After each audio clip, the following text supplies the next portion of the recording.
Do you really think the top military minds thought Ukraine was going to take down Moscow? They knew all along. I think there were definitely people who, I mean, it doesn't really matter what they genuinely think, right?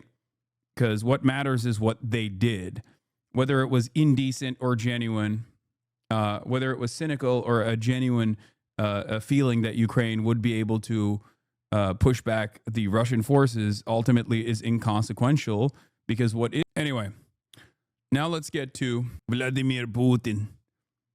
Okay? Steps in the push to end this war in Ukraine. The White House says President Trump again spoke with Russia's Vladimir Putin yesterday in what the Kremlin says was a 40-minute phone call. Now, that came after Ukraine's President Zelensky visited the White House yesterday along with key European allies. The group got the president to agree to security guarantees for Ukraine. Nancy Cordes is at the White House. Good morning, Nancy. We understand there is an effort now to have Putin and Zelensky meet face-to-face. Do you really think that's going to happen anytime soon? I think this is the greatest chance we've seen so far, Gail. Good morning. During that call with the Russian president, President Trump worked to arrange this meeting between Putin and Zelensky, which the German chancellor told reporters could happen within the next 2 weeks. This would be the first meeting between these two leaders since the war began 3.5 years ago. And a Russian spokesperson, though, would only say that high-level talks would take place and did not confirm that Putin himself would be involved. And I have a feeling you and President Putin are going to work something out. 5 hours of meetings between President Trump, Ukrainian President Volodymyr Zelensky, and European leaders yielded two key results. First, a promise from President Trump that the U.S. will help provide security guarantees designed to protect a post-war Ukraine from future invasions by Russia. The other material outcome was the agreement that will now be a bilateral agreement between President Putin and President Zelensky. That was British Prime Minister Keir Starmer, one of 7 European power players who all flew into D.C. in a show of support for Zelensky. And thank you very much for your efforts. After Trump appeared to find common cause with Putin last week following their summit in Alaska. We had an extremely productive meetings were agreed to. In a revealing hot mic moment yesterday, Trump seemed to suggest to French President Emmanuel Macron that Putin would end the war as a favor to him. I think he wants to make a deal for me. You understand? I think as crazy as it sounds. Trump did agree with European Commission President Ursula von der Leyen that the return of an estimated 20,000 Ukrainian children kidnapped by Russia at the start of the war should be a top priority. Every single child has to go back to its family. But Trump remained lukewarm Monday on the need for a ceasefire, even as the Europeans insisted there must be an immediate end to Russia's... I guess, if anything, America is consistent, at least now, where America's consistent. They hate ceasefires, and they love regional powers absolutely eviscerating their neighbors, or even the occupied peoples that they are the belligerent occupier over. You know, that's just like, that's who we are. And it's in broad display. We have no investment or interest in peace. Permanent state of war is actually what floats the boats. So, sorry, some kids are going to die. You know, we just hate children. We just hate children, and we love seeing them get executed by weapons, drones, and things like that. Also, another thing that we hate here in the United States of America, of course, is international law. That's another thing, you know. It's great. That's just how it is. That's just how it is. Appeasement sucks. I mean, they're not even doing appeasement, to be fair. Like, and we say appeasement, but also there is no real alternative to dealing with Putin at this stage. He has, through a brutal occupation, been able to militarily overtake pieces of Ukraine, 20% of Ukrainian territory, by force, while simultaneously avoiding the worst impacts of sanctions, and also, you know, taking out the Ukrainian military piece by piece, even though they're armed by every Western nation. They tried it. The Western nations tried it. Maybe they could have tried harder, I think, potentially. I think like when I go back with hindsight 2020 goggles, which ironically enough wasn't hindsight at the time because I said it at the time as well, I would say that like big push early on, and then immediately packing it up when Ukraine had maximum leverage was the best possible option. Before the invasion of Russia, the obviously even better option would have been to abide by the Minsk agreements with like international authorities like coming in to make sure that both parties were abiding by those agreements. That would have obviously been the best option, which is another thing that I also advocated for early on. But none of those things happened. And instead, Western powers, I think, thought that they would be able to destroy Russia. They thought that they would be able to cripple Russia's military, and they thought that they would be able to destroy the Russian economy.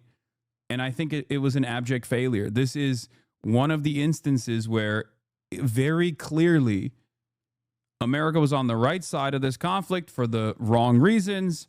And because they were on the right side of the conflict for wrong reasons, because their reasons were not like the true emancipation of the true emancipation of the freedom of Ukrainians to like maintain some semblance of Ukrainian sovereignty to the best of their ability. I think, it just was an abject failure, demonstrably so. And the entire time, over the course of the past 3 years, they just kept saying, no, it's not a failure. This is actually really good. This is actually really good. They silenced anyone that said, hey, this doesn't look good, actually. This looks really bad, and it's heading in an even worse direction. Do you really think the top military minds thought Ukraine was going to take down Moscow? They knew all along. I think there were definitely people who, it doesn't really matter what they genuinely think, right? Because what matters is what they did. Whether it was indecent or genuine, whether it was cynical or a genuine a feeling that Ukraine would be able to push back the Russian forces ultimately is inconsequential, because what is thus far and what has happened thus far is Russia has been able to push in to Ukraine. Now, were there some military minds that thought that they would be able to overwhelm the Russian forces or atrophy the Russian forces? Certainly. I think there were definitely people that thought that, for sure. Were there some people who didn't give a shit and thought, even if the Russian military is not successfully dismantled, it still doesn't matter because we're sending weapons, a steady flow of older weapons to Ukraine. Ukraine has become a testing ground for new weapons, drone warfare, things of that nature. It's a laboratory, basically, for defensive and offensive capabilities. That's fantastic for the military-industrial complex. Yeah, I think that win or lose, those guys always win.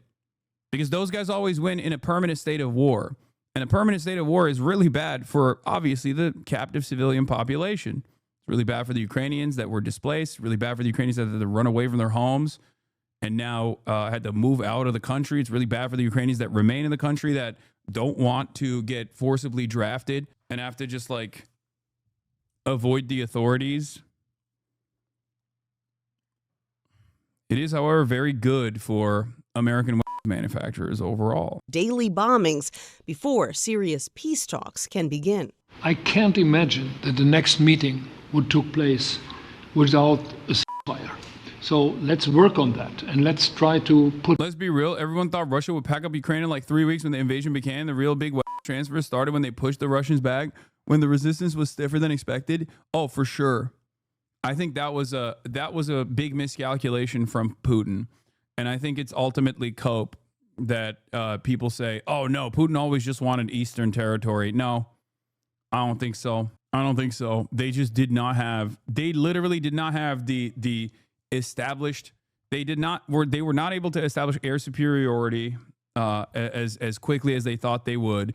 And when they were unable to establish air superiority, and the Ukrainian anti-aircraft defenses actually proved to be a much more powerful defensive capability than they thought, than they had miscalculated. They were unable to create supply lines that could go to the front lines. They just were not able to do so. So they had to retreat back to the eastern Ukrainian territories and make gains in the ways that they have so far and basically harden their position. It's still worse than before the invasion because now 20% of Ukraine is acquired by Russia as annexed territory. Russian gains are minimal. You overestimate Russian gains and underestimate the state of the Russian economy. I don't think Russian gains are minimal. They literally have a complete occupation of 20% of Ukraine. The defensive capabilities of Ukraine have diminished spectacularly because they don't have the manpower. That's crazy. They gained 1% since 2022. Chatter, there is no world in which an irredentist regional power overtaking 20% of a neighboring state whose entire national project has been independence from said irredentist power is a fucking marginal victory. What are you talking about? Yeah, he wanted all of it and he only got 20%. If that's what you're saying, fair is fair, but like that's still a major defeat for America and the Western forces in general. Most of the land was taken before the war in 2014. No, that's not true. The only one winning from this is China. I think China is winning from this, but China is probably still reasonable parties to involve in this process. But also the ones winning from this are American oil and gas industry giants that have been able to forcibly enter the European market by saying, like, you can't get all your energy from Russia anymore. You have to get it from us. And also the military industrial complex that's just like able to consistently expand their budgets year over year. Not only that, but now we have an even more indecent force than the Raytheons and the Lockheed Martins and the Northrop Grummons and the Boeings of the world. Now we have the Palantirs and the Andurils of the world, Silicon Valley tech CEOs that are also getting into this sector because they know this is the best possible way to make billions of dollars with very little oversight. It's just unlimited free money. Oh, is this occupation time lapse since 2022 to 2025 mapping? What is this? What is this music, bro? This is so funny. Why is the music from... Why is the audio like filmed from a phone camera off of a TV or something? Here, I got something better. Okay. Here. This is better. That's better, I think. Yeah, red alert music is better. What is happening with this line over here? Not beating the pro-Russia allegations. I mean, this is... It's how you take it. Play Moscow by Genghis Khan. Anyway, look, there's 1224 active pushes here. This is the worst possible video we could have ever seen. This is 1% since 2022 is based on Russians claiming they got most of Ukraine on a map with a massive operation in the first days of the war. They were not real gains. It was just Russian troops walking in and walking back once the PR was done. Chat, we're watching Russians taking territory is nonfiction historical fact. It isn't pro-Russian. I know. People don't. They just have lost the capacity to look at this as like anything but just like taking a side on this. Like, it's just, I'm not. My side is not on Russian territorial expansion. I don't agree with what they're doing. I think it's unconscionable and it's unjustifiable. It's incredibly stupid to assume that I'm like, or to cynically claim that I'm like actually in favor of this or whatever. It's not the case. Anyway, regarding the war's expectations, Russian intelligence had convinced Putin that Ukraine would buckle after a show of force, multi-axis invasion within 2 months max. They did not prepare for a war. They prepared for a parade. This is why it took months to regain their footing and only stabilize the front line at the end of 2022. Wait, didn't Ukraine do a big push north into Russia? Was that propaganda? Yeah, it's right here. Kursk. The Kursk counteroffensive. That's it. They took this little blip here, which from what I understand, they were able to, Russians sent in North Korean troops as well in that process to do interior security. But at the same time, you're saying Ukraine should be giving them the fight. The square isn't circling. No, I'm saying that America has lost this conflict. That's it. I don't think it's the moral thing. And I think that eventually Ukrainians will continue insurgency and make it costly to do permanent annexation, okay, I think that going forward, this is not going to be state versus state warfare, and instead it's going to look like an insurgency if there is if there is a serious interest in doing so, which I suspect there is, okay? Some of the most radical elements within the Ukrainian defense forces is most likely going to engage in covert operations, and America will probably still do, they'll still beef up that aspect of it. But I think that probably is a sad but still better outcome than continuing the military expansion of Russian forces pushing inch by inch into Ukrainian territory, because every inch that they take of Ukrainian territory comes with a major cost. But at a certain point, people do have to ask, like, why was I so misguided about my understanding of this situation?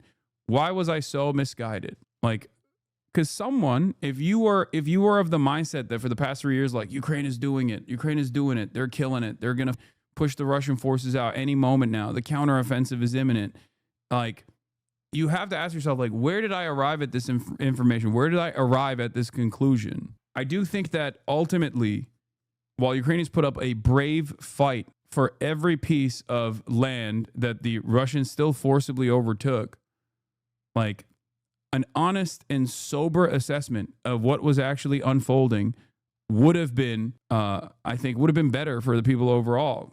Who misled you? Why were you misled? Pressure on Russia. The group did not discuss what should happen to the 20% of Ukrainian territory that is currently controlled by Russian forces. Zelensky said that's a matter he'll only hash out with Putin himself. All the sensitive things, territorial, etc., we will discuss on the level of leaders during trilateral meeting. And so now the pressure is on Putin to accept and attend this meeting. He has always had a long list of demands that he's... Bro, it's not even our conflict. This is Putin's war, similar to the war in Gaza is Netanyahu's war. We didn't necessarily win or lose because it's truly not our fight. This is American cope, for the record. It's especially ridiculous to say this about Benjamin Netanyahu's war. There is no Israel without American military intervention. Okay, that's number one. At least in Ukraine, we were functionally on the right side, the side that was being invaded unjustifiably. But in Israel, we are completely on the wrong side. In Israel, we're on the Russian side, basically, for Israel against the Palestinian population. And also, what Israel's doing is not a war anyway. Not only is it not Benjamin Netanyahu's war, it's not even a war at all. It's just genocide. And we are allowing it to happen, and we're giving Israel the weapons to do so every step of the way. And we're defending Israel every step of the way against retaliation from other regional actors. Said needed to be met before he would sit down with Zelensky. But he told Trump on Friday he was open to it. So the world will be watching Vlad to see if he follows through. All right, Nancy, thank you very much. New Russian strikes on Ukraine, the largest aerial assault since July. And then just a few minutes ago, Moscow refused to commit to a meeting between Vladimir Putin and Ukrainian President Volodymyr Zelensky. How was America lost? Russia and Ukraine have lost, not the West? What do you mean? Like, America lost in the sense that, like, they wanted the battle lines to look different. They wanted Vladimir Putin to be coming back to the United States of America begging for an end to the sanctions and giving up Ukrainian territory back to Ukraine, that Ukraine could just like have play a formative role and become a NATO enclave. None of those things are happening. And instead, we're currently trying to basically we're currently trying to rewrite the conversation in a way that is like palatable for American audiences to make it seem like, well, we just got to give up Ukrainian territory. Sorry, sucks to suck. Because the reality of the matter is we have the terms and conditions of this ceasefire is going to be dictated by the battle lines, and the battle lines are not favoring Ukraine at all. The front lines do not favor Ukraine at all in this process. I feel like you're inferring a bit much. I don't think USA cared about this that much at all. It's like saying the American government didn't care about Afghanistan and we didn't take an L in Afghanistan after 20 years of occupation and then like giving the country back to the Taliban. Yeah, technically for the military industrial complex, Afghanistan was amazing. But America ostensibly took an L there. Same with Vietnam. America took an L there as well. That's it. We dumped billions and billions of dollars there instead of working on our own infrastructure, instead of like feeding the hungry, you know, and rebuilding our roads and hardening our infrastructure against natural disasters that increase in magnitude and frequency every year. You're basically making it seem like that all was actually, you know, it was great. It was awesome. Do you think that was awesome? This seems like a PR project for U.S. presidents rather than some big realpolitik play. No, it's not a PR project for U.S. presidents at all. And even if it was just simply a PR project for U.S. presidents, don't you think that it was still a spectacular failure? I don't think people understand. You'll come back to this moment. You'll come back to this moment. Maybe I'm wrong, but I think we will come back to this moment and reflect on what took place, because I think this is the real multipolarity is here moment. Okay, we've been saying it over and over again. But like this is it. You know, this is it. Because America is already casting aside whatever like soft power initiatives it had, and it's hardening its positions. But this is not a soft power thing. This is a hard power situation. America gave, a ton of weapons to Ukraine, with the hopes that Ukraine would be able to at least like push Russian forces out and still continue to engage in unlimited, that the weapons would still going to be good for the American military industrial complex budgets, but they would be able to show that they were, you know, destroying the Russian military, and that Russia couldn't make any territorial acquisitions. And like, even in the process of holding them back, you would still need an endless flow of weapons. But like, the reason why you're seeing Donald Trump basically try to wash his hands over this process without taking any ownership over it is because he sees the writing on the wall, I think. Yeah, I mean, it's part of it is, of course, part of the negotiations process is obviously clouded with his own personal closeness to Vladimir Putin. But in the past, I think like the theory was America as the world police, as the singular hegemonic power, was able to keep other regional powers at bay, even regional powers that are foreign adversaries. Okay? With Ukraine, they failed to do so. And I think because with Ukraine they failed to do so, they're allowing Israel to do whatever it wants to do, and allowing Israel to also basically steer American foreign policy in the Middle East, in that region, in whichever direction they see fit, and it is becoming increasingly belligerent for that reason. It's kind of like a tune-up fight. A fighter gets beaten up, concussed, and your prize fighter has to go back and your prize fighter has to go back in the ring at some point. And in that process, you do a tune-up fight. You make your fighter regain its confidence by fighting an opponent that is much easier to defeat. And for American foreign policy, this is relatively reductive, the way I'm explaining it. But for American foreign policy, they see like what Israel's doing in that area as almost like a tune-up fight, because all of the quote-unquote enemies are non-state actors and militia movements, that are born out of occupied territories, or born in nations that are under the banner of American security, like Lebanon. You know, I'm talking about Hezbollah, or out of nations that are mired in conflict because of Western intervention as well, like Yemen. Very poor nations. So, of course, it looks very different.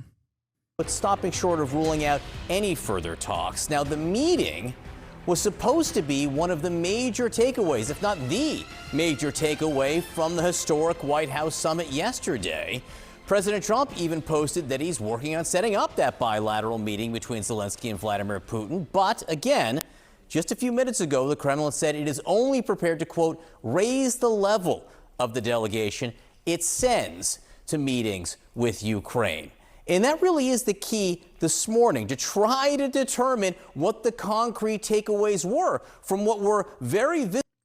But people say China is seen as cutting out on Ukraine and smiling real wide at Taiwan is so crazy, because the greatest opportunity for China to do anything to Taiwan militarily, if they had the ambition to do so, would have been when America was too busy with the initial stages of Israel's genocide. Okay? There have been a million opportunities, and I said this over and over again at the time. No, for China, as far as like Taiwan unification goes, they just sit and wait. They don't have to do shit. Look at what America is doing. Look at what Trump is doing at the global stage. All they have to do is say, oh, we're brothers. What do you mean? You speak the same language I do. We come from the same culture. What do you want, these Westoids to run your country maybe like 5 years later?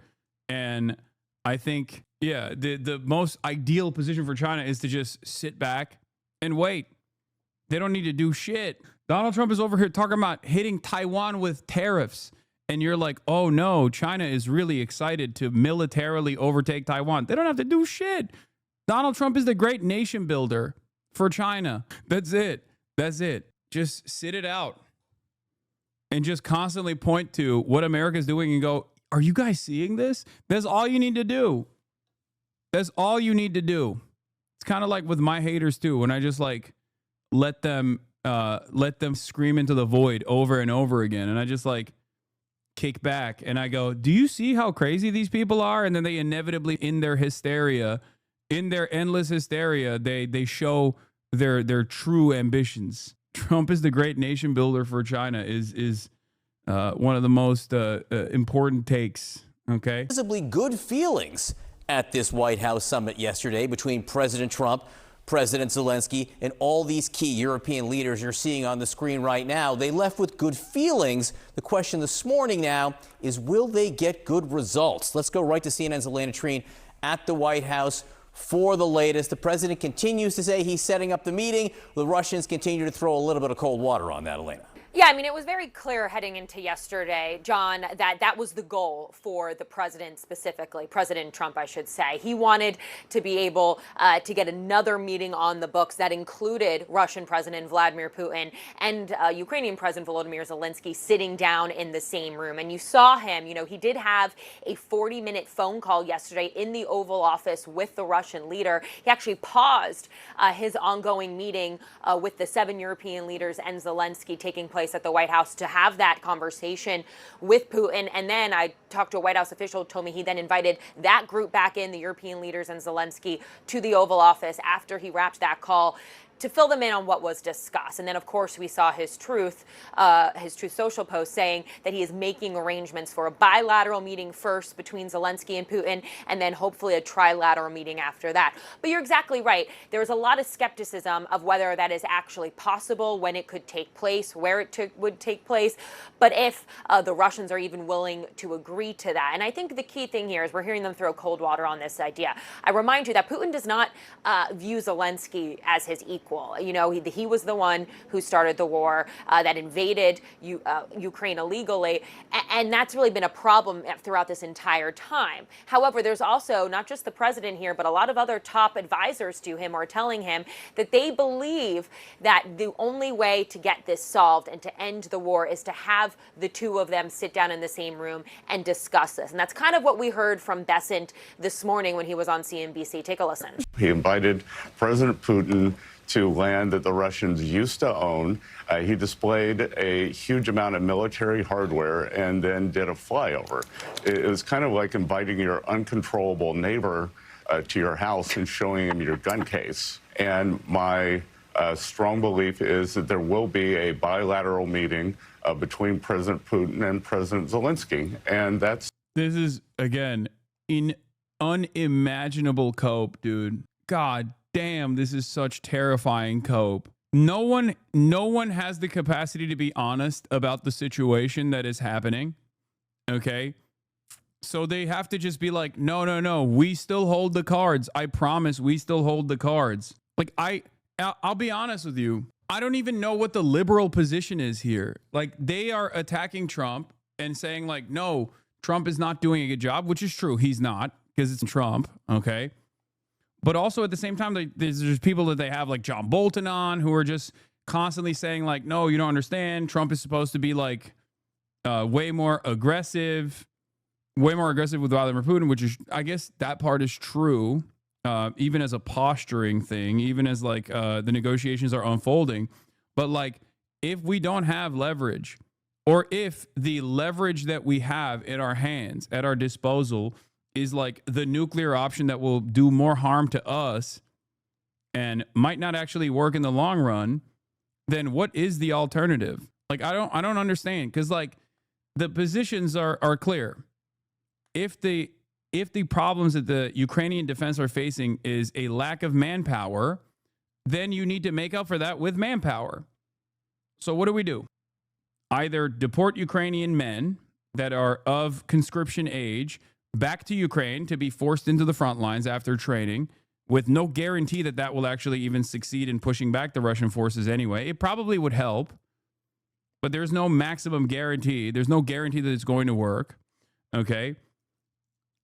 You can't send in foreign troops. You can't send in foreign troops because foreign troops that are a part of NATO would then trigger Article 5, and it would be impossible to I think, domestically present that as the viable option. I don't even know if Poland would be able to justify doing that, even if they were to say, all right, we're not going to trigger Article 5, and we're going to open ourselves.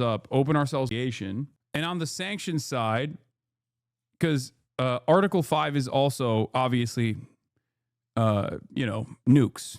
That's what it leads to. That's the reason why there hasn't been a no-fly zone that was like established over Ukraine, because that would require foreign air forces to shoot down Russian planes, which would mean a foreign nation's military that is either a nuclear armed nation or a foreign nation that's under the nuclear security arrangement like NATO, is now going to war with Russia. So then all of a sudden it's like nukes are flying back and forth. So that's, again, a maximalist position that America was never entertaining at all. And on the sanctions side, you have options to punish the secondary markets that have been developed to allow Russian energy to enter Europe and allow Russian energy to make its way somehow to all these other countries.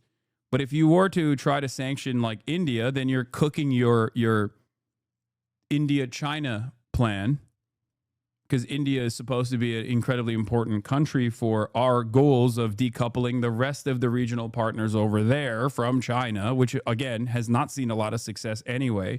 So I just don't see any viable alternative here that doesn't take this conflict to its inevitable inevitable nuclear holocaust or a sanctions package that ends up hurting America more and destroys what remains of its foreign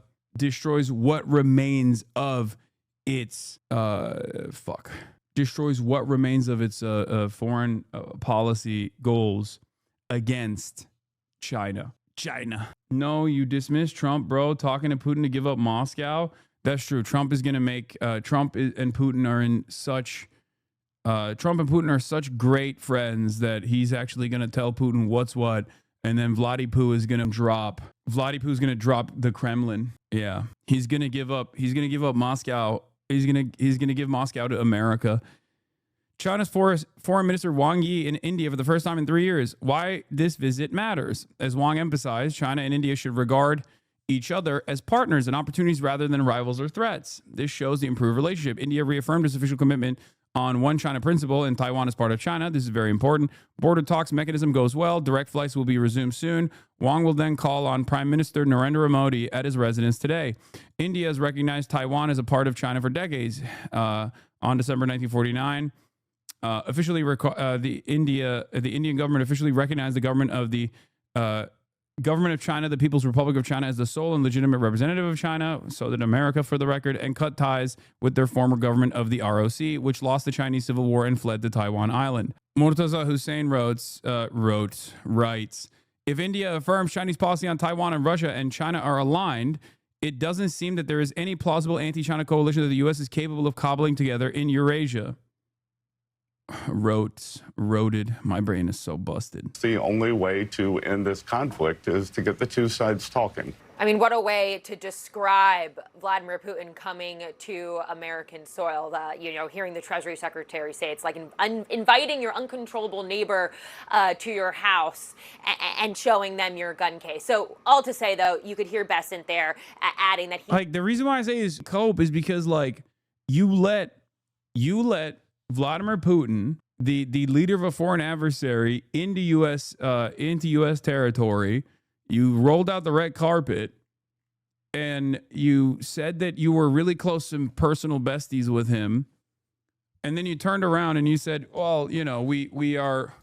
I mean, you basically gave him everything he wanted. You gave him a good PR opportunity. You gave him everything he wanted. The idea that, he saw our weapons and got scared is such cope. Believes this is the only way to get Putin and Zelensky in the same room and try to end the war by getting the two sides to talk. But one other thing, John, before we go, I just want to reiterate to you what we heard from a number of European leaders yesterday about being one of the most important things to come out of this summit, and that waits and having President Donald Trump himself saying he wants to help when it comes to security guarantees for Ukraine.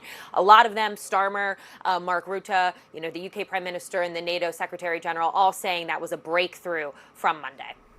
Again, that one of the other concrete takeaway were the discussions about security talks. Again, we're waiting to see what develops. Oftentimes with meetings, they're not happening until they are. So we'll just have to wait and see. Elena Trine, thank you very much. Kate? It's a great point. And even as the Kremlin is refusing to commit right now to a meeting between Vladimir Putin and Zelensky, security guarantees, as John was just saying, are at the center of talks for top European leaders still today. The French president and the British prime minister are leading talks this morning for the 30 nations who are part of what they call and consider themselves the coalition of the willing. CNN's Claire Sebastian's in London. She's been tracking this one for us. And what are you learning about what's coming out of this now, another round of meetings today? Well, look, I think what's clear, Kate, is there is a very long road ahead to determine exactly how to deter future Russian aggression. There were a lot of positive noises coming out of the White House meeting yesterday. It is not nothing at all that the U.S. is now openly embracing the idea of being somehow involved in these security guarantees, although we don't know exactly how as of yet. This is something that European leaders have been pushing for all along. So listen to the British Prime Minister Keir Starmer talking about this in a video he posted today. Breakthrough when it comes to security guarantees, with now the coalition of willing countries, that's the 30 or so countries that we've been coordinating for some months on security guarantees, now working with the US at pace to work up those security guarantees. These guarantees will ensure that if there is a peace, if there is a deal, then we hold to it and there isn't further conflict. So what do we mean by security guarantees? Well, it could be a number of different things. The French President Emmanuel Macron coming out of the White House yesterday talking about,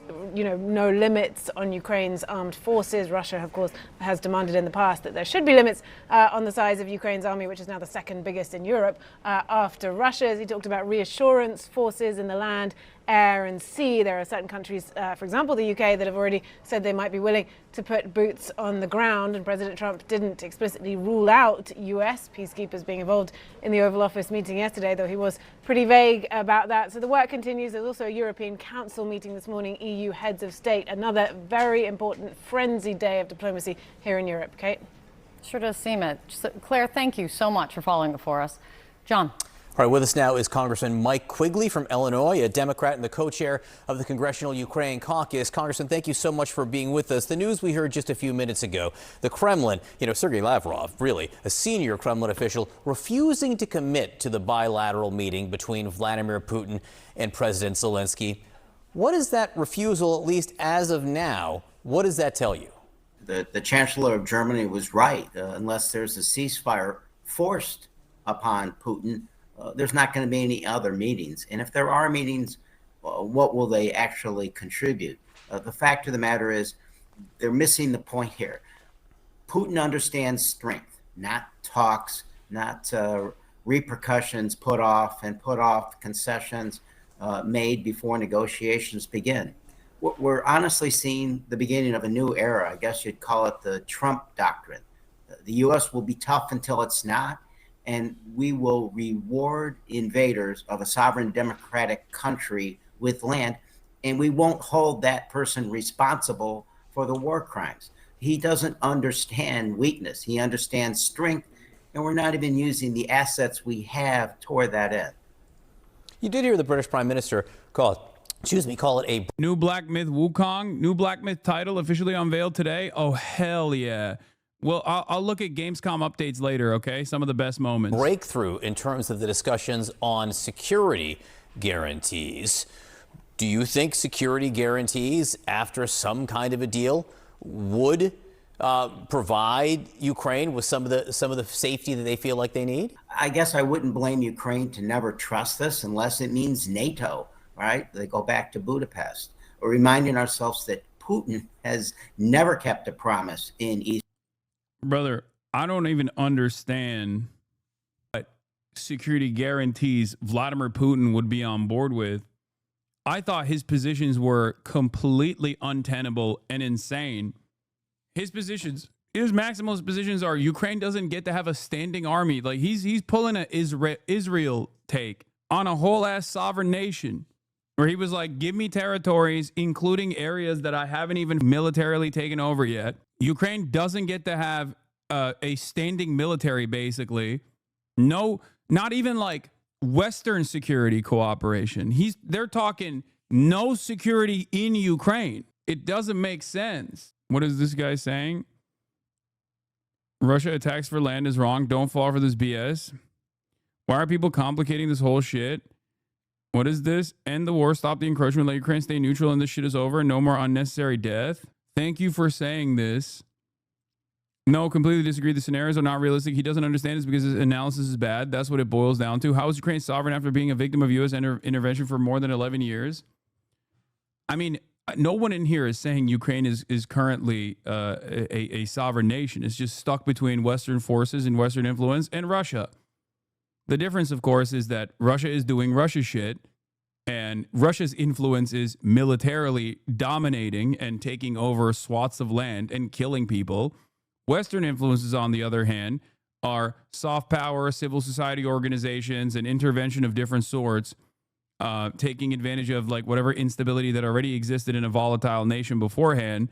And now Western forces are understandably treated by Ukrainians as like the allies that are trying to save them, even if their ambitions, even if the Western forces and their ambitions are not actually decent at all. It's not about the preservation of Ukrainian sovereignty or saving Ukraine. It's just that is the analysis from people because one side is killing them. That's it. The other side is arming them. Yes, concede to Putin, terminate the deaths. That's what Trump can do. Okay, but like, why are you yelling at me? Because I'm saying that Trump has no cards here. That is my point. Like, that's what I've been saying. I'm saying Trump does not have another option here. And all of this back and forth is simply about not making America feel too bad about this process.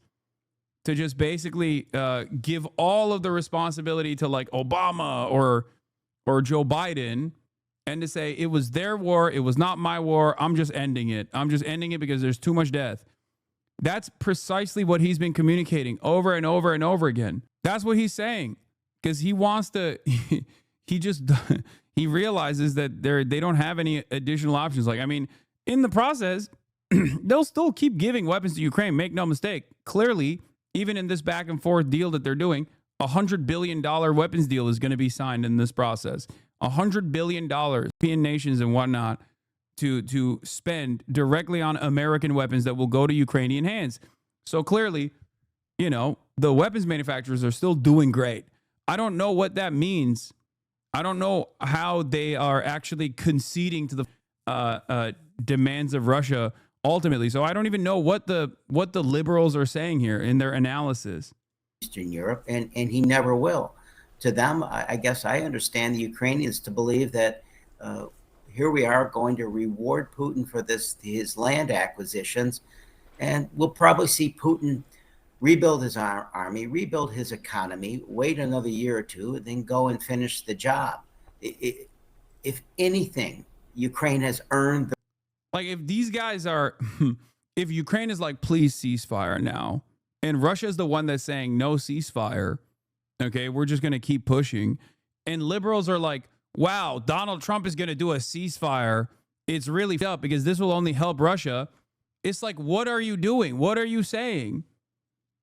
Why don't you go fight then? Why don't you go and defend Ukraine? You know, well, what is this? What is this argument? Trump is not even saying he's going to do a ceasefire because Putin doesn't want one. So what are we talking about? Who is this for? I don't understand. I don't know. It just like doesn't make a lot of sense to me. The right to be in NATO. They have fought on the front lines of democracy. All the reasons we fought the Second World War and formed the United Nations, we're now saying, gee, I hope he shows up. And gee, maybe we can get these concessions and maybe we can get guarantees. I was on your program at the start of the war. We were asked, what would constitute victory for Ukraine? It had to do with rebuilding Ukraine, getting their territory back, holding Putin accountable, and security guarantees, meaning NATO. Maybe we get one out of those four. No one can call that a victory. It's really appeasement. We want peace, not the worst kind of appeasement. How much U.S. involvement would you support in some of these security guarantees? We have to use our assets. The first thing we have to do is seize the frozen Russian assets that are in Europe, 300 billion, 5 to 8 roughly in the United States, and use that to help Ukraine defend itself. And we have to put the sanctions in place, which, by the way... Okay, the same UN you ignoring the Israel shit. Oh, I haven't even gotten to the ultimate hypocrisy here, of course. Everything that they're talking about with Russia is just like a major role reversal with Israel because they love Israel doing worse shit than even Russia. And Russia's doing plenty of horrifying shit to begin with. You know, Israel's doing a genocide. It's not even a war.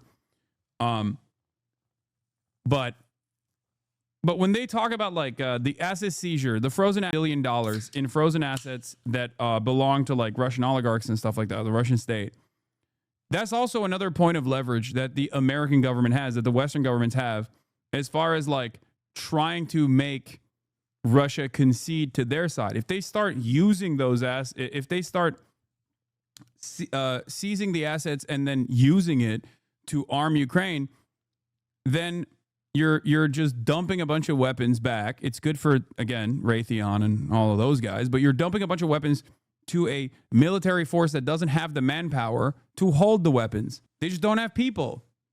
So how are you going to make up for the lack of manpower? Okay.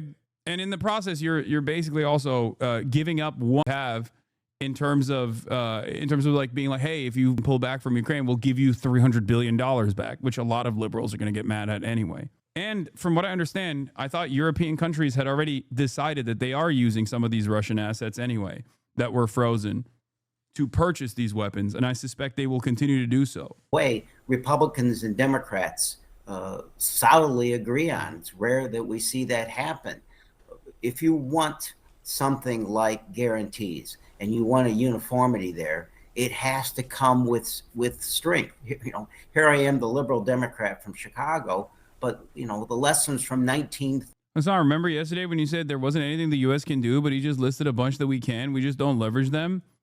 Wait, what? No, he's saying that we can keep giving unlimited weapons and unlimited money to Ukraine, but he won't recognize the reason why the battle lines look the way that they do, which is a lack of manpower. What do you mean? Yes, we can keep giving Ukraine unlimited weapons. I agree. Let's keep doing it. What is that going to change in the next 5 years? Who's going to shoot the guns? I said this already, and it's not even my assessment. Biden said this too on his way out. Okay.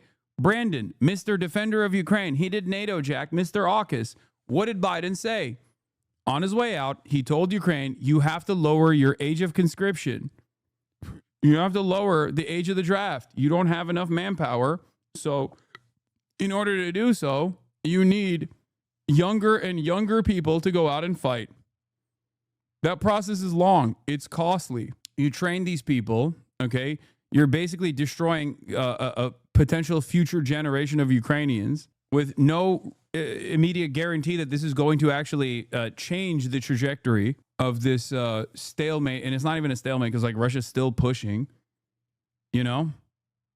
It doesn't make sense. Ukrainian army is like 1 million people. They have a lot of people already. Okay, then I guess every Ukrainian that is reported on some of the major issues that they're facing is just lying. When they say there's a lot of corruption, people literally pay not to go to the front lines. There's a lot of bribery. People are hiding in their homes as well to not get forcibly conscripted. People just like getting brutally put on a goddamn bus. All of that is a lie. Ukrainians that now 69% of Ukrainians that now want a ceasefire deal with Russia actually are faking it. They don't want that at all. That's also bullshit. Like it's not even, you can't even get away with saying like I'm doing pro-Russian propaganda anymore, because then you have to say New York Times is doing pro-Russian propaganda if you're just like doing an accurate reflection of the events. Like even the New York Times and Wall Street Journal are reporting on this stuff at this point. That's how bad that's how bad things have gotten. 39 are coming back. The voices of 39 are coming back, weak and strong. Chamberlain coming back saying, you know, some sort of land swap, some sort of appeasement gives us peace in our time. That's not what Hitler understood. It's not what Putin understands.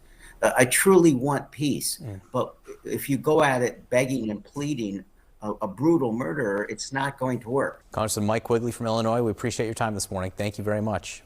President Trump making major progress toward peace and high-stakes talks with Ukrainian President Zelensky and your office yesterday. Look at that picture. President Trump also confirming a meeting between Russian President Putin and Zelensky is in the works before he hopefully meets them together. And joining us now on the phone with more details, the President of the United States, the 45th and 47th President Donald J. Trump. Mr. President, thanks so much for joining Fox and Friends this morning.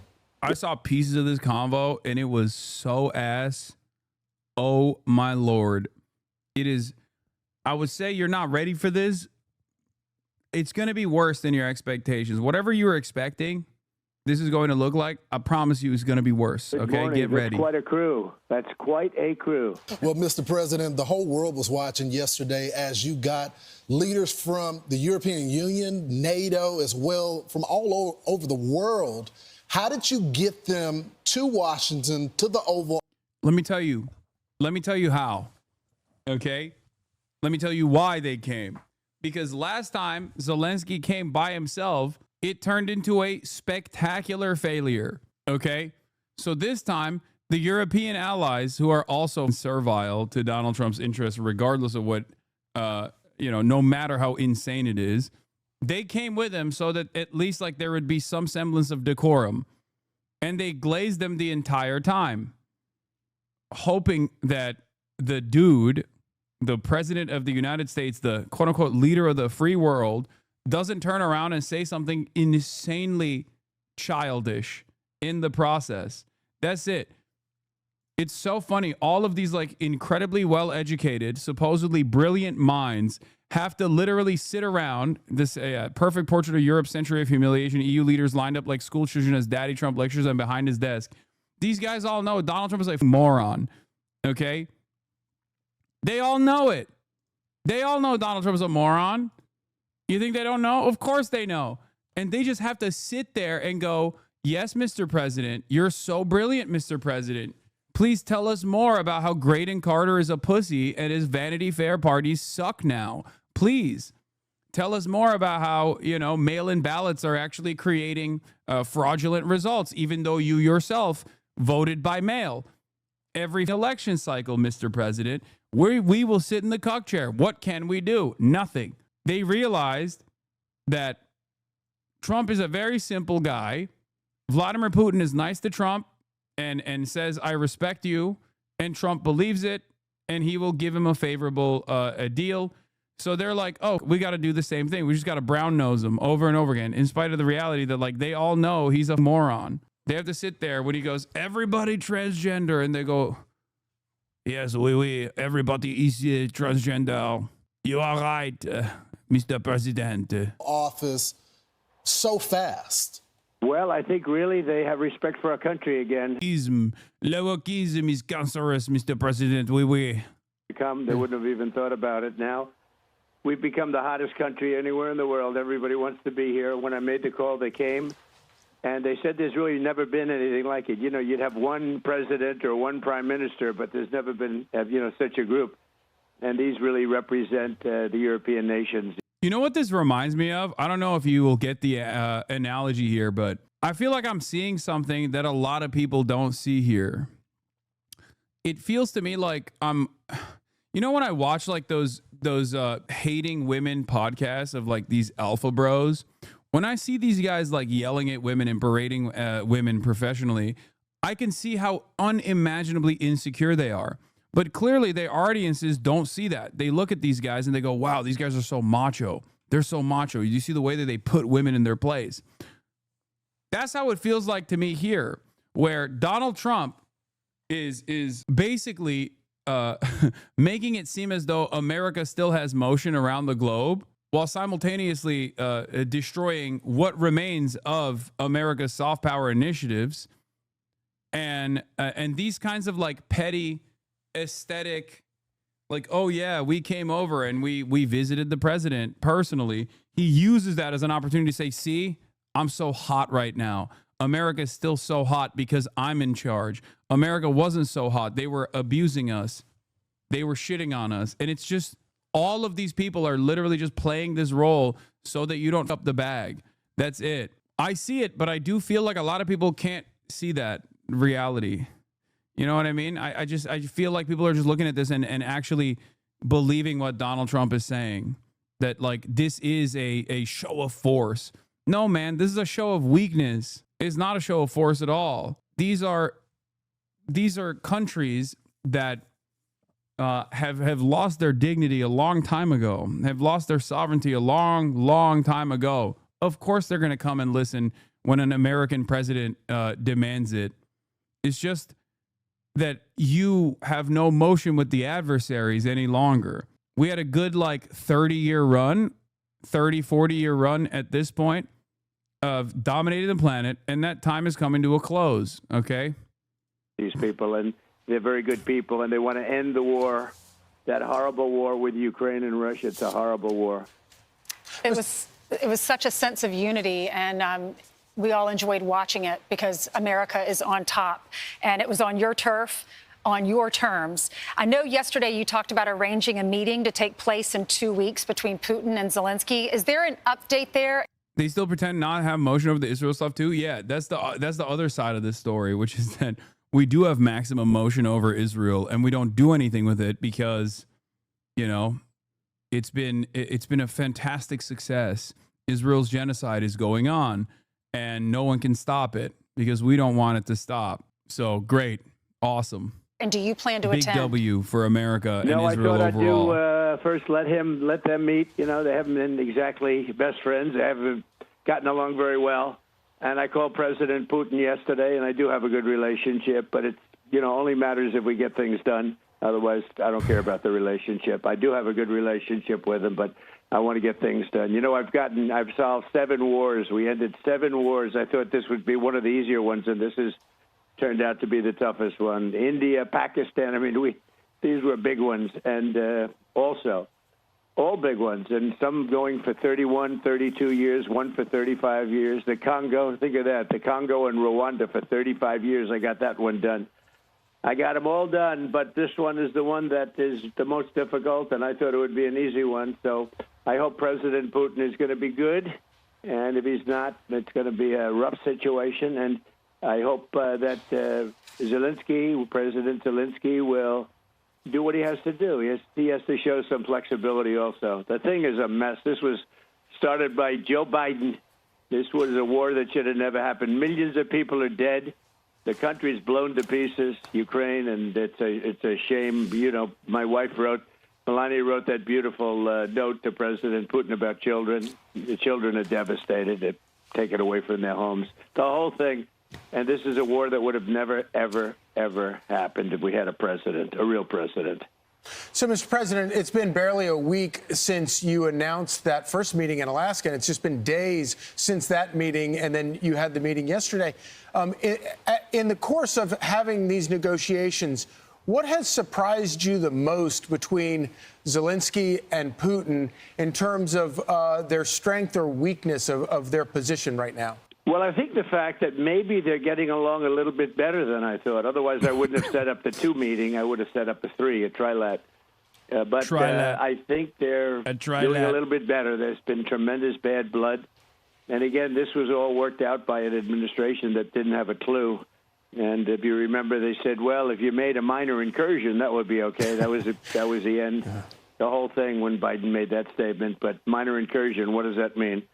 So I think they're doing okay. I wouldn't say they are ever going to be best friends, but they're doing okay. And we're just going to see. So we'll set it up with Putin and Zelensky.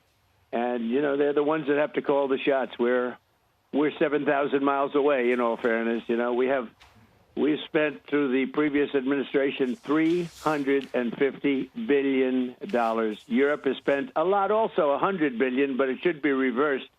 If we should have been in for anything, but it wouldn't have happened. So that would have been much better because so many people died. This is the biggest bad situation since World War II. I think the reason why he's doing I'm the peacekeeper, I'm doing peace also is because like even his base recognizes that like Israel is getting unlimited funds to do unlimited baby murder. So he has to make it seem as though he's keeping up his promises of being like the anti-war president. And the dumbest are going to go along with this, okay? The dumbest people that that never left their hometowns, they get all their notes from Facebook, are going to go along with this and be like, what do you mean? Trump is literally doing 6 wars. He ended 6 wars, dude. He's about to end a 7th. Like, what are you, stupid? Shut up. Yeah, the number of wars have gone up to 9. 9 wars now, 69 wars. I've ended 17 wars. I've ended so many wars. There's been nothing even close. So, Mr. President, I know you've been doing deals your entire life when it comes to real estate deals, but this was something a little different. The thing that is surprising a lot of people is when it comes to the security guarantees. I know President Putin said, no NATO. And you said, you know what, we're just going to take that off the table. But you did get President Putin to agree to NATO-like protections. So tell us about that. What does that entail? Well, the war really started over NATO and Crimea. And they wanted Crimea back. That was given, not a shot fired by President Obama in perhaps the worst real estate deal I've ever seen. There's been a couple of them. I would say the Gaza Strip was a pretty bad one, too, given by Israel so they'd have peace. So they gave away a big percentage of their oceanfront property in order to have peace. How did that work out? Not so good. And Crimea is the apple of Ukraine. I mean, it's so beautiful. And Obama gave it away. Nobody ever mentions that. If I ever did that, the fake news would be writing about me day and night for years. He gave it away. He demanded that they let it go, and Russia came in and took it, just took it like from a candy from a baby. And it was really Obama's, not really, I mean, that was pure and simple, Obama's fault. What a terrible thing he did to that country. And so they lost their heart. They lost the heart and soul of the Ukraine 14 years ago, whatever it might be. And it was so unnecessary to do that. And that's when it really began, when Obama gave it away. And then you had a lot of other events, but you have, tremendous hostility. The people of Ukraine were mortified when that took place. That really began a lot of hatred when they gave it. And they didn't have to. Not a shot was fired. They just took over the most valuable piece and the biggest piece in a sense and surrounded on 4 sides by ocean, just a little passage to get you back onto the mainland. The most beautiful piece of property you've ever seen as a real estate developer. I look at it, I said, why the heck did he do that to them? And so there's great hostility, and maybe rightfully so. But one thing was NATO. They went in. They said, we want you. We want to get Crimea back. This was at the beginning. Now, Putin, in all fairness to him, he made a good deal. He got it from Obama.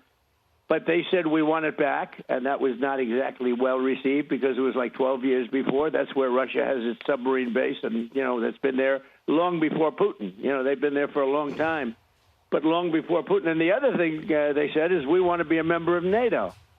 Well, both of those things are impossible because, again, long before Putin, it was a no-no by Russia or the thing you want to call it. Sort of a similar thing as it gets larger, but very similar. But it was always a no-no. You could not. Russia said, we don't want the so-called opponent or the enemy, let's use that term, we don't want them on our border. And they were right. They were okay. And yet they went in and they asked, with the United States, they said, put us into NATO. And everybody knew you just can't do that. They would never have agreed to it. This is before Putin. This is long before Putin. It was just a no-no. It was something that was never going to happen. So they asked for it, and they shouldn't have asked for it because it was, very insulting thing. Now, they could have asked for many other things. But the other thing they wanted to do is getting Crimea back, and, that was given. They had built, they were expanding everything and spending a lot of money, all because Barack Hussein Obama gave it away in one of the dumbest real estate deals I've ever seen. But Mr. President, you got the Article 5 protections, though. So here's what's interesting about this. If Barack Hussein Obama did a really horrible real estate deal by giving Crimea to Ukraine, okay, then what kind of horrible real estate deal are you doing by giving Eastern Ukraine to also giving Crimea to Putin? Then aren't you doing the same thing? But even worse, I'm giving Eastern Ukraine to Putin. I'm going to outdo Barack Obama. So much of this is literally just like, it's bad when they do it. It's good when I do it. When I do it, I'm doing it. When I do it, I'm doing it as an investment for peace. When they do it, they're doing it because they're pussies and cowards. Also, what does he think is going to happen in the aftermath of this? Like, there is going to be a legal recognition of Crimea as a part of Russian territory. That's what Trump is spelling out here. So he's basically signing it off.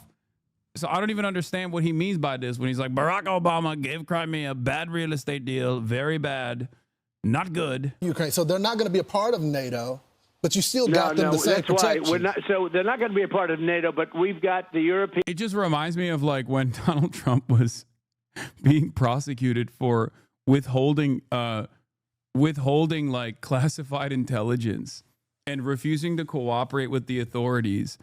And then there was a subsequent independent investigation that took place with Mike Pence and Joe Biden, who had also taken some documents, right? But they did cooperate with the authorities immediately. And he turned around and was like, Joe Biden should go to prison. He took away documents. He should go to prison. Me? I'm being persecuted. I should never be in prison. You should be in prison for saying I should go to prison. Like so much of Republican politics at this stage has basically gotten to, it's good when I do it, it's bad when they do it, and they should be punished for doing the same thing that I'm doing, if not the worse version of the same thing that I'm doing. I'm doing a much worse version of it, but they should be punished, and I'm actually good. I'm actually good for doing it. You should like that I'm doing it. That's it. Whether it be with Russia, whether it be with Israel, just everything. That's all it is. You do the same. Please point to what I do that is the same. Please. First of all, I am not the president. I am not the leader of the Democratic Party nor the Republican one.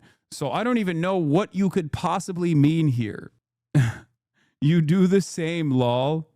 What? Yeah, did I take 20% of Ukraine? Did I do that? Am I Vladimir Putin? Am I doing it? You lead the Dems, dude. Stop pretending. Yeah. Huh, I wish. No, you're not Putler. Good for me, not for you. You still have not actually mentioned anything. You have not mentioned a version. You have not given me an example of what you mean by this. You gave away Crimea, the apple of Ukraine's eye. Nations, and they'll front load it, and they'll have some of them, France and Germany, a couple of them, UK. They want to have boots on the ground. Not in. I don't think it's going to be a problem, to be honest with you. I think Putin is tired of it. I think they're all tired of it. But you never know. We're going to find out about President Putin in the next couple of weeks. That I can tell you, and we're going to see where it all goes. It's possible that he doesn't want to make a deal. I always said, you interviewed me, Lawrence, and I think Charlie also. Lawrence, I hate to tell you, Charlie was about the first. What is this? Why is everyone so upset that he gives all this historical context? He's doing the same thing that Hasan does, just to a larger audience. You kind of do the same about how every time there's a global event, you explain all this historical context just like Trump does. You think Trump is explaining historical context? You think Trump knows the historical context of anything? Also, Trump is not a political commentator. He is the president who said, you went to a Diddy party. 59 months up. He's just bored. He wants me to pay attention to him. That's person in the world to endorse me. He endorsed me about a year before I ran. And that's why he called me this morning, sir, would you do an interview? And unlike Biden, I don't need permission from my staff, okay? And then only to be told that I'm not doing it. But Charlie endorsed me about a year before, I think, and he puts it up on his site. It's still not checked. It's still on his site. I endorsed President Trump before he even ran. So I always like a guy like that, I must tell you, Now, Lawrence is going to be a superstar, but he was a little later to the game, in all fairness, Lawrence. Well, it's a lot more crowded these days than it was back then. It's pretty but, Mr. crowded. President, what kind of assurances do you feel like you have that going forward and, past this Trump administration, it won't be American boots on the ground defending that border? Well, you have my assurance. I'm president, and I'm just trying to stop people from being killed, Charlie. Look, they're losing from 5,000 to 7,000 people a week in that ridiculous war that should have never happened. If we had a normal president, not even a great president, if we had a normal president, it wouldn't have happened. But we had a guy that didn't have a clue. And they're losing, think of it, 5,000 to 7,000 a week. So even these guys, they'll say, okay, let's meet next week. I said, you can't meet next week. Next week, you're going to have 7,000 more dead people. You can't do that. You got to get this thing done. One of the things at the table was one of the gentlemen, who's a great guy, but he said, I hope I didn't insult him. He said, well, let's meet in another month or two, and let's see if we can start, making some. He said, a month or two, you're going to have another 40,000 people dead in a month or two. You have to do it tonight. And I did, actually. I called President Putin, and we're trying to work out a meeting with President Zelensky. We'll see what happens there. And then if it works out, then I'll go to the trilat and close it up. Oh, that'd be good. Mr. President, did y'all discuss any land swaps yesterday? Because we've talked a lot about the Donbass region. And what was the feeling in the room? What did the other leaders say about this? Well, they understand. Look, everybody can play cute and this and that, but, Ukraine's going to get their life back. They're going to stop having people killed all over the place, and they're going to get a lot of land. But this was a war, and Russia is a powerful military nation, whether people like it or not. It's a powerful nation. It's a much bigger nation. It's not a war that should have been started. You don't do that. You don't take on a nation that's 10 times your size and military experts look, if it wasn't for the greatest military equipment, we make the greatest military equipment in the world, and we gave them, whatever. They took probably a lot of money, too, but they had tremendous, they had the Patriot missile, which is the best in the world. All the equipment, we make the best equipment in the world by far. Everyone else is like nothing. So we gave them a lot of equipment. Now, with that said, the Ukrainian soldiers were brave as hell because they're fighting a force that's much, much bigger and, in theory, much more powerful. And, it's not like they've stopped. I assume you've all seen the map. A big chunk of territory is taken, and that territory has been taken. Now, they're talking about Donbass, but Donbass right now, as you know, is 79% owned and controlled by Russia. Oh, my Lord. This is like if I feel like Brian Kilmeade is not on this panel, because if he was on this panel, he'd be like pushing back and being like, Sorry, Mr. President, sorry. Ukraine didn't, like, he has a more, like, he has a closer to the liberal attitude on Russia and Ukraine. So good thing they have only the sycophants on today. But I mean, he's over here talking about how, like, Ukraine started it, all this shit. Why do you watch Fox? Oh my God. Every day someone asks this question. One, because you have to learn what your enemies are saying. That's number one. Number two, they are interviewing the American president currently. Okay? Especially at a time when, like, unfortunately, the American president seemingly makes unilateral decisions. We just have to, we're at the mercy of this babbling old fool. So we have to understand where he's coming from, what he's saying.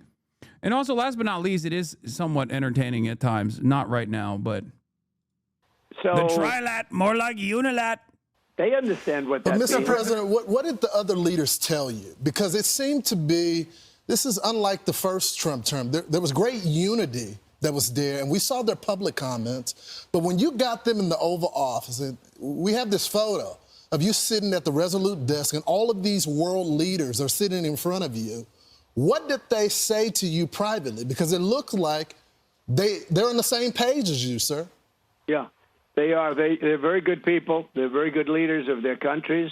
And they want to get back to leading their country. You know, they're consumed far more with this than we are because they're right there. You know, we have an ocean that's separating us, right? Thing called an ocean, a big, beautiful ocean. And they don't. You know, they're right there. So they have to. You know, that's a different kind of a thing for them.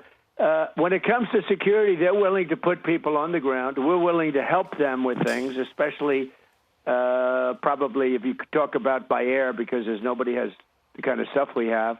Really, they don't have. But I don't think it's going to be a problem. I think if a deal is made, you know, famous last words, right? But I think if Russia's had it, they've all had it, and for a very extended period of time, I don't think there'll be a problem. But there'll be some form of security.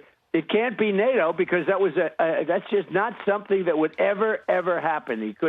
They couldn't do that. So who would want that? I mean, if you were Russia, who would want to have your enemy, your opponent, sitting on your line? You don't do that. So it was always thought that Ukraine was sort of a buffer between Russia and the rest of Europe, and it was a big, wide buffer. Everything worked out well until Biden got involved. You know, when Biden gave them $100 billion right up front, I don't give them anything. You know, I don't know if you know it, but since I've been there, we don't pay. First of all, I made a deal to take rare earth. That's the equivalent of much more than the $350 billion that Biden got away, because I felt so foolish. It was so stupid what he did. And I was able to make a deal with Ukraine, and they were very nice. They have great rare. I do think it's annoying that, you know, just like with Biden, the leader of the nation is supposed to be a decent communicator. And Biden failed on that because he was too old.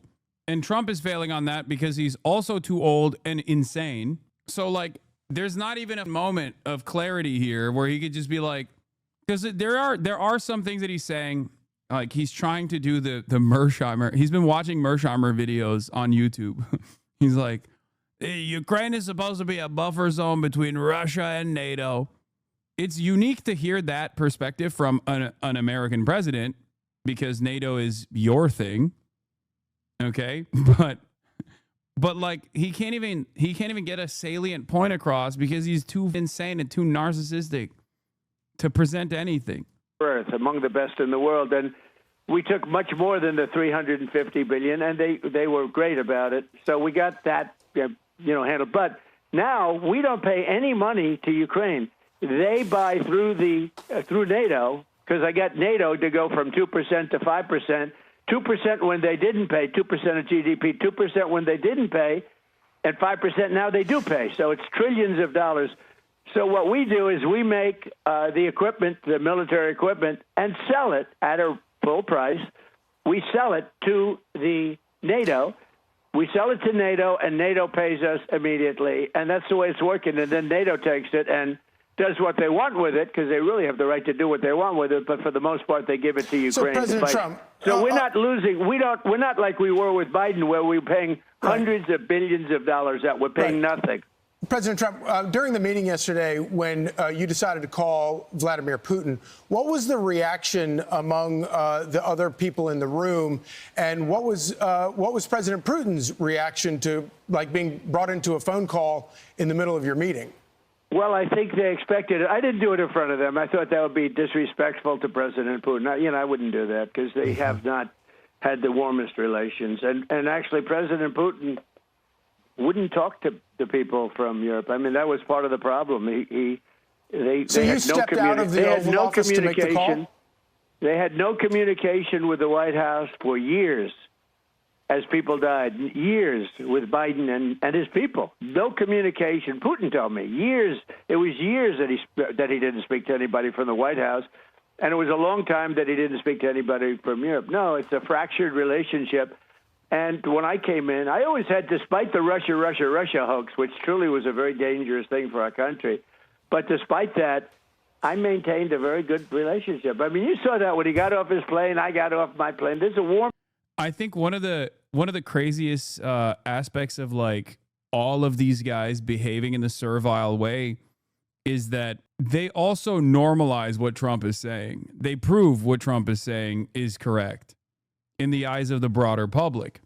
Because all of these other European leaders that have routinely criticized Donald Trump, all of these European leaders that spent the last 3 years being like, Russia is a madman, Putin is a madman, we have to militarily defeat Russia, now have to turn around and be like, Mr. President, it was so amazing that you were actually the only person who could bring Vladimir Putin to the table. You were the only president who could do that. They said that yesterday.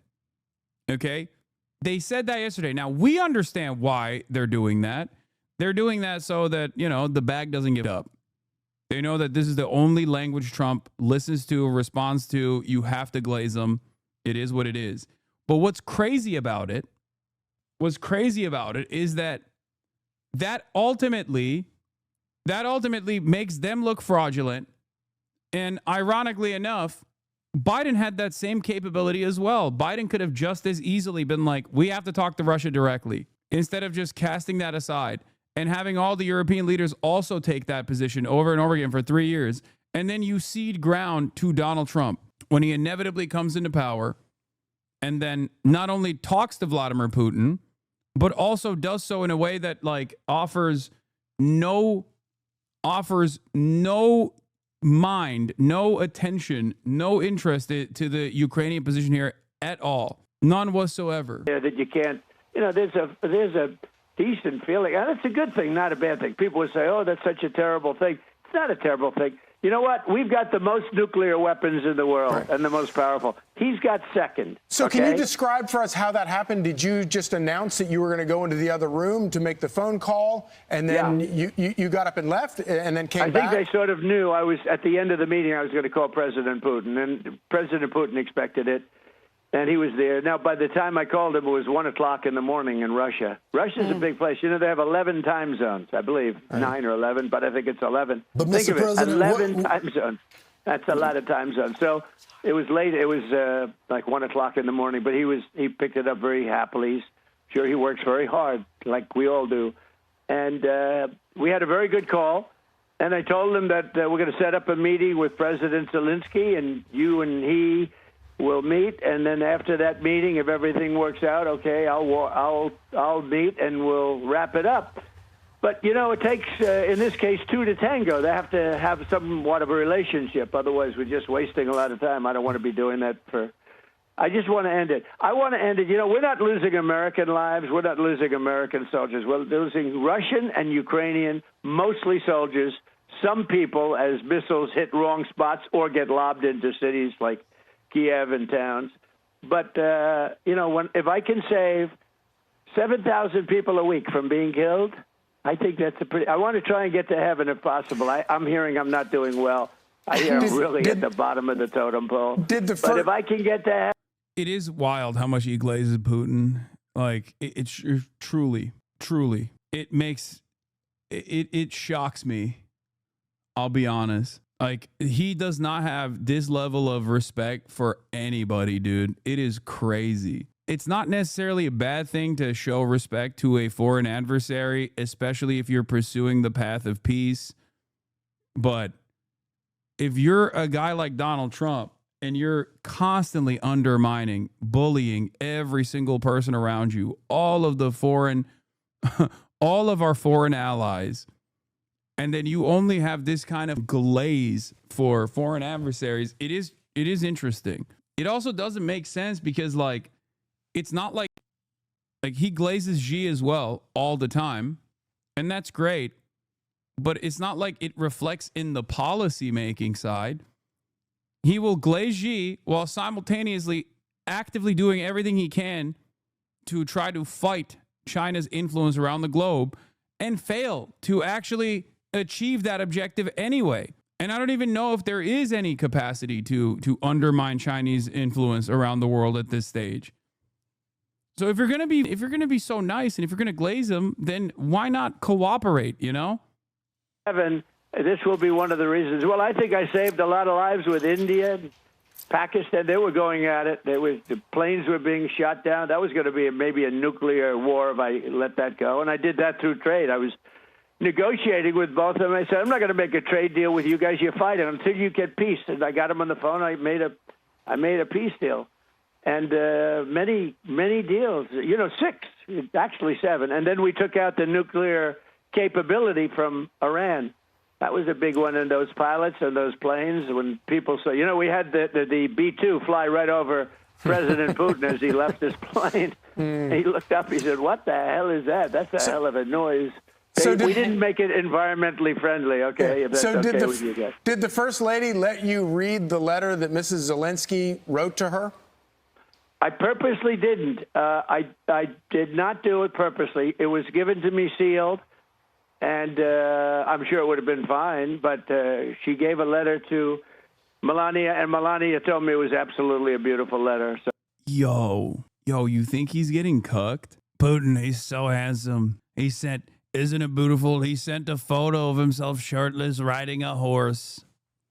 I loved it. And she loved it too. We love it together. I sit in the chair. I watch. It's great. This whole time I thought Melania was the one getting cucked. It turns out maybe Trump is getting cucked. So I'm going to see it. They're sending me a copy, but I gave it to her yesterday, sealed. It's nice when you give something sealed. I don't like when things are open. I don't like it. So anyway, it was a beautiful letter, I'm sure. Mr. President, there was a lot of talk yesterday when we were watching this about what happens after your presidency. How can we ensure that this conflict, that Putin doesn't inch in closer or more into the Ukraine territory? Is there anything that we can do? Can our congressmen and women pass any laws that would involve Article 5? How would that be handled? All you can do is make sure you get a good president, not one of these wackos like in California that runs the worst state anybody's seen, or that guy in Illinois who his family threw him out. Now he's running Illinois and he wants to run for president. He's got zero chance. Maybe Newsom has a little bit of a chance. I don't know, but it's hard to believe because his record's bad. But all you can do is hope you don't get that as president. We have a great bench, as you know that. We have great talent. And J.D. and Marco and Scott Besson's been great, and Howard. They're all, we have such superstars. Remember this. Take a look at the border. The border was a disaster. Millions of people were pouring through, open border. Within 2 months, it was perfect. And within... Now, every week, every month, they say zero people are coming in illegally.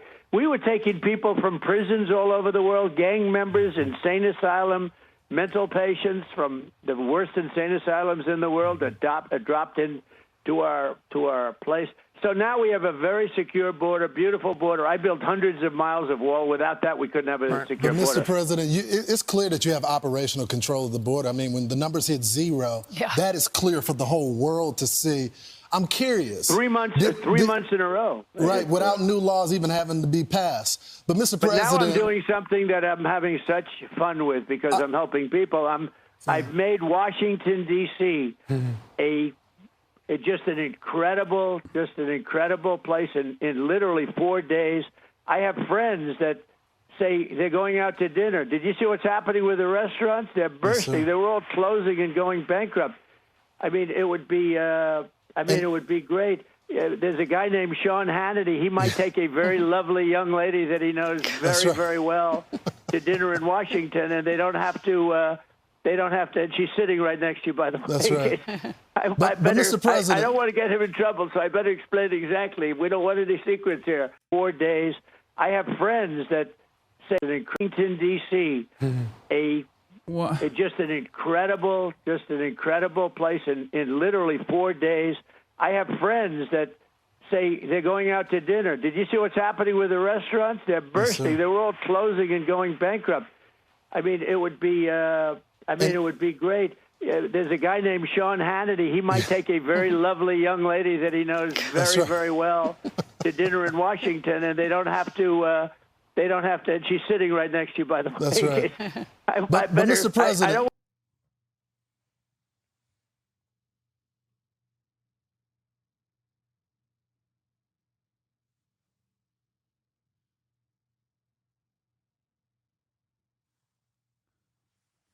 Brother, he is so messy. He's so messy, dude. He's so messy. I want to get him in trouble, so I better explain exactly. We don't want any secrets here. But That's exactly right. that's the greatest relationship. I hope I'm not breaking any news. This could be the biggest. Hey, this could be the most important thing I said. But let me tell you, those are two great, Ainsley and Sean, great people. And when they go out to dinner, I don't want to see them get mugged. Now they can go out. They can hold hands. They can walk down the street. They're both superstars. I want to know who makes more money, because she's got to be making a lot. Mr. President, we're so happy for them. But on a serious note, Mr. President, when you had those world leaders, because this is the topic of conversation for the whole world, when you had them sitting in front of you, did they express concern, ex-president, that they're not going to get the same type of treatment, security guarantees? Part of the deterrent of future attacks is your peace through strength. So that they say to you, Mr. President, we're concerned about the next leader? They did. We talked about it. You know, it is what it is. I could say the same thing about them. I said, supposing you get a terrible leader in UK or France, or, you know, we had Ursula there who runs the whole gamut. You know, we just made the biggest trade deal in the world. She's in charge of the Commission, the European Commission, and she's the boss. She was there too. That was really an incredible array of people. But, you know, they say that actually maybe even more with regard to the economy. We have $17 trillion being invested in the United States and committed, and numbers that nobody's ever seen for AI plants and for this and for that. And we're taking in trillions and trillions of dollars. That's why we're doing so well. Plants are being built all over the country. Our country has gone from a Dude, for sure. For sure. That's definitely happening. Things are so good. If only he just keeps repeating this over and over again, then maybe people will believe it. Now, of course, there are some people who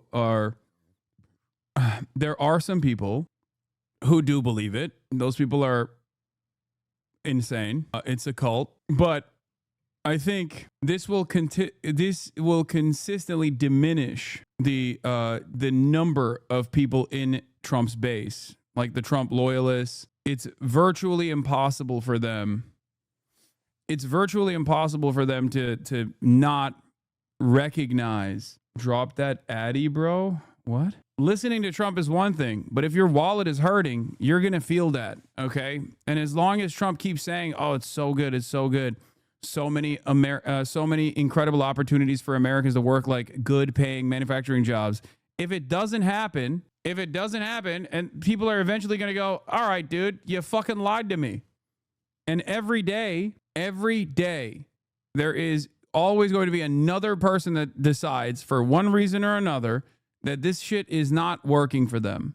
1 year ago with you cannot, just like the Brandon administration tried, you can't just like wish cast away the impact of inflation or the impact of not having viable, well-paying job opportunities. You can't do that.